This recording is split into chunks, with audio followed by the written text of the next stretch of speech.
Imagine the unexpected. Stars of all colors, sizes, shapes, and surprises. Cultures, ethnicities, genders, and species? Now imagine filmmakers who are tired of just imagining. What's good, y'all? It is I, Kang, and I thought I'd take this time out of your not-so-busy day to showcase an underappreciated web animation. Not the most unique subject to talk about as an animated content creator such as myself, but hey, what's original these days, y'all? So, without further ado, let's talk about the web series that's been going on for 10 years, Porkchop and Flatscreen. Let's get right in. Alright, before anything, let me tell you about series creator Emezie Okorafor. I pray I pronounced your name right, homie. Please forgive me. Originally making fan animations of fighting game characters in anime, Emezie's animation had a certain theme to it.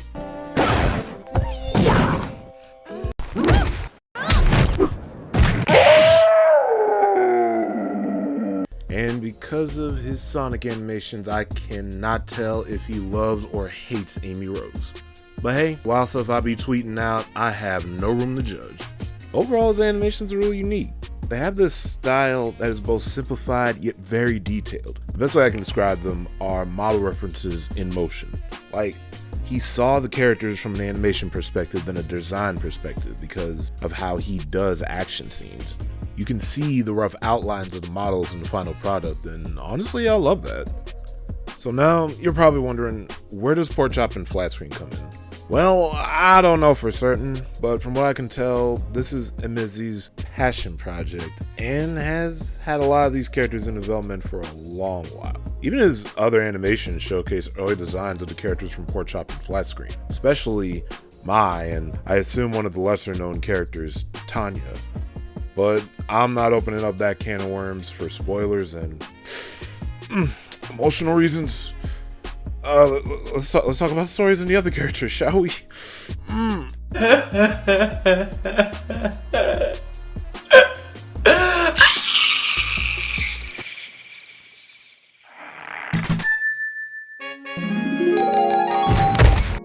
Porkchop and Flatscreen follows the wild adventures of our main duo Ayane and Mai, who just so happen to be ninjas. At first, you think the story is about these ninja girls trying to just live a normal life in Texas. Next episode, we focus on a punk girl with electricity powers and gets into a fight with a motorcycle gang. But after that, we find out old boy here is a fucking angel. But before then, we realize this girl Mouse is the living embodiment of the sun and moon. Keep in mind, everything I just said happens in the first 4 episodes. Bruh, Emezie, you crazy. And I love you for it, homie. Anyways, let's talk about the main cast. You got Ayane Shiun, a chubby Japanese ninja girl with purple hair and pronouns. She is such a sweetheart with the skills of a warrior, and honestly, I die for her. Despite her bimbo moments and overall kind nature, she is a force to be reckoned with when it comes to those she loves, especially when it involves Bobby or Mai. And speaking of Mai, or Ninja Girl Mai, she is a tough as nails Mexican tomboy. Mai is stubborn, angry, and arrogant of a gal with a deep love for a lot of the people around her and a code of honor, especially for Ayane, who not only saved her life, but is her best friend for life. Maybe more, but she promises to protect her like a knight protects her princess, and honestly, that is so sweet. It just deepens their friendship even more. God, I love these two. But on top of Ayane, she also has other priorities such as avenging her older brother by taking out the sadistic assassin Morgan, as well as dealing with her more than complicated relationship with Mina Kim. And I'm gonna say this in the nicest way possible, like the nicest way possible. Mina Kim in this show? Honestly, she's kind of a dumbass, y'all. And there's no accounting for dumbassness. A stubborn Korean punk girl and a leader of her own gang called the Bangers. She loves yaoi, starting trouble, and shoots electricity from her legs for some reason. She has a unique relationship with Mai and Ayane too, whether it be her lustful envy of Ayane's love and chest size, or having complicated yet deep feelings for Mai. She admittedly struggles with being alone and has shown multiple times she desires to be loved, even if she doesn't always know how to express those emotions properly. She also has some of the most interactions with damn near every character next to Mouse, even though she straight up forgets them when she wakes up. Man, she just like me for real for real. Y'all want to see me forget my first ex? Y'all want to see me do it again?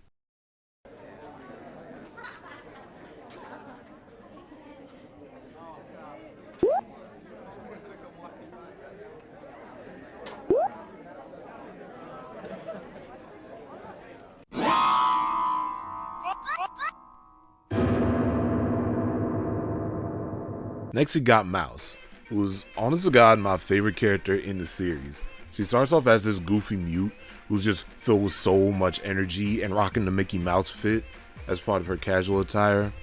Mouse at first seems to just be out of the loop, but she weirdly connects with everybody in the series. And like I said before, this girl is the living embodiment of the sun and moon. It's crazy. The sun represents compassion and love for all living things, and the moon represents the darkness, sadistic, lustful, and admittedly all things evil. Perhaps the necessary evil. So of course, this is my favorite form of hers. She also has healing abilities and airbending, yet tornado manipulation powers, I don't know what you call that, which really begs the question, why is she like this? Where did Mouse even come from? What even is she? We may never know, but I do know this. She's a thick, black queen, baby. Look at her. Oh my goodness, she's beautiful. Yeah, that brother's starving.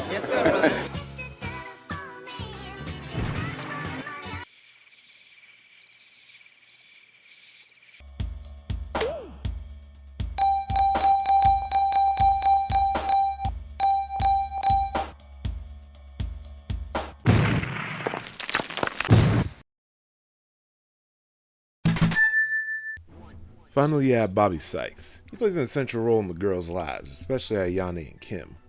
As mentioned before, old boy here is an angel, and a cool one at that. But bro, he sucks at keeping it a secret, especially after Mike caught his ass in 4K. Like, come on, Bobby. Overall, he's an interesting character, especially with how much he comes off as this cool-looking dude, but can have his goofy moments as well. He gives the man layers. At times, he comes off as cold and distant because of how some people tend to disappoint him or betray his trust. Other times, he does it to protect others. Honestly, I can see why Ayane loves him so much. But at the same time, that should be me! Man. It should have been me, not him! It's not fair! But for real, Bobby is going through it, dealing with these goofy ass girls. He also has this weird rivalry with this dude named Nut and his gang who has one of the worst haircuts I've ever seen. Like, bro wants to be Paul from Tekken so bad with his high ass flat top. There are so many other characters in the series that go from supporting to playing essential roles later down the line, and I wish I could talk about all of them, but I'm not trying to spoil any key moments in the series for you, because you should check it out yourself, because it's good, really good. The characters are colorful, brimming with personality, and diverse as fuck. My man Emezie never missed with any of them. But now, let's talk about the animation quality, yo.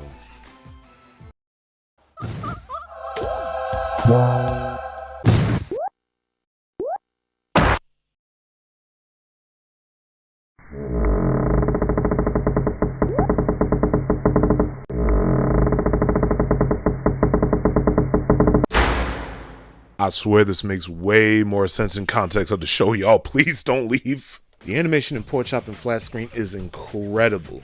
Like I said before, Emezie has a unique style where the characters are simplified but very well detailed, especially during the action sequences when you can see the rough outlines of the characters. You probably also took some notice of the fan service of the series. I sure did. King of your love, babe. Honestly, it's probably the best type of fan service if you ask me.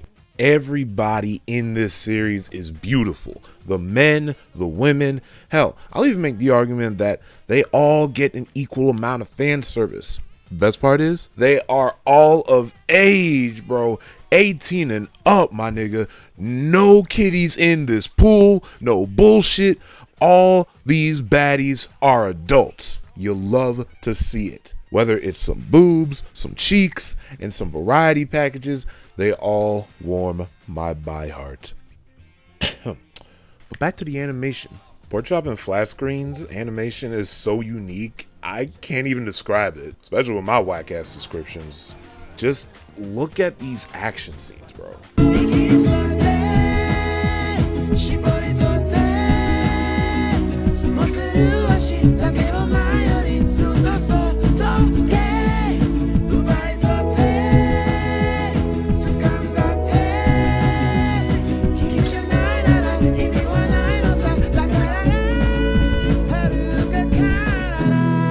Bro, that animation, it's beautiful. Another thing that stands out about the series is the sound design. See, unlike most shows, people gotta worry about voice acting, sound effects, but Porkchop and Flatscreen has all that covered, bro, because there is no voice acting whatsoever. All these sound effects and voices are used from other various mediums, video games specifically, or Emezie just gives them speech bubbles with visuals on them, or just adds subtitles on the screen during serious moments. You think that wouldn't work or it gets annoying, but he uses it exceptionally well and knows when to have room for visuals to tell the story. Major spoilers ahead, bro. Don't say I ain't warned your ass. Alright, let's do it.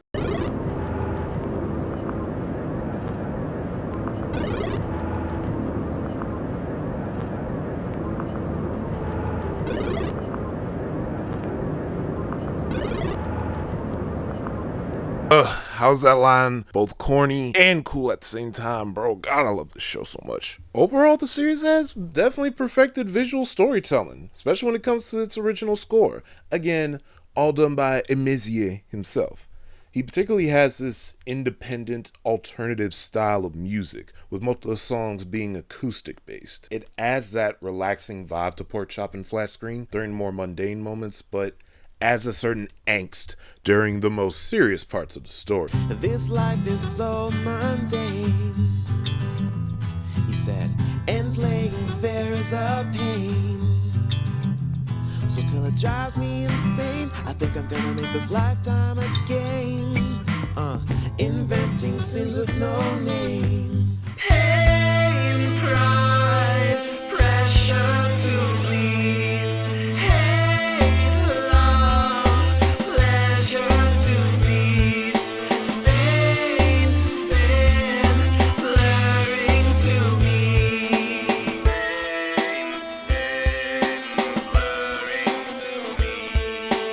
That's fucking metal as fuck, dude!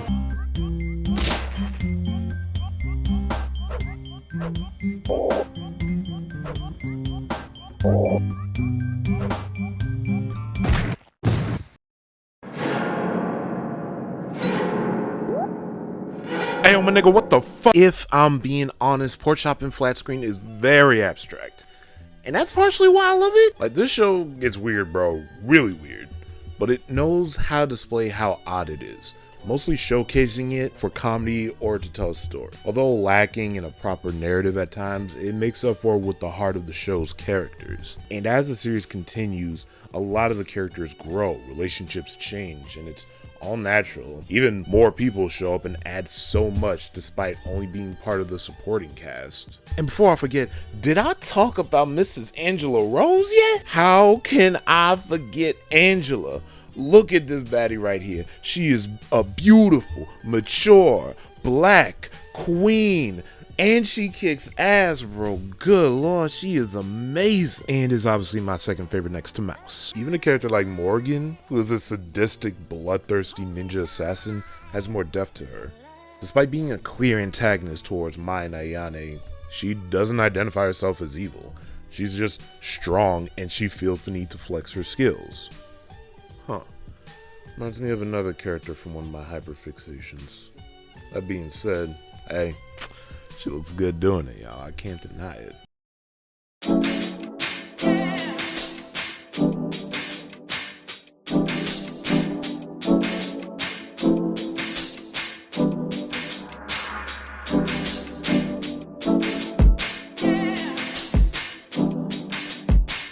So, despite all my babbling, what am I trying to say? Porkchop and Flatscreen is incredible. The animation, dope. The characters, fun and complex. The story, weird at times, yet so fascinating. What else can I say? This is some quality stuff right here on YouTube. How the fuck does this series have so many views and hardly anybody talks about it? Why am I the only person on YouTube to really say anything about it that isn't a reactionary channel? No offense to reaction channels. Oh well. It's like Thanos said. Fine. I'll do it myself. And that I did. In conclusion, please watch Porkchop and Flatscreen. This series is absolutely one of a kind, and Emezie deserves his flowers. Not only for the show, but for being such a jack of all trades to make this happen. At the time of this recording, there are a total of 38 episodes in this series. You can actually get through the series quickly if you're a binger, like yours truly. Plus, old boy Emezie really likes to keep himself busy, so look out for his other animations on his channel. Some of them even expand on the lore of the series, especially the Chubby Mermaid spinoff. Hey, that shit bustin' too, my nigga, I ain't gonna lie. So thank you for your time. Thank you, Emezie Okorafor, and a special thank you to the homie Sanban. They basically inspired me to do this video in the first place. I have been your host, Kang of Big Bro Toons. Peace out, and stay golden, y'all.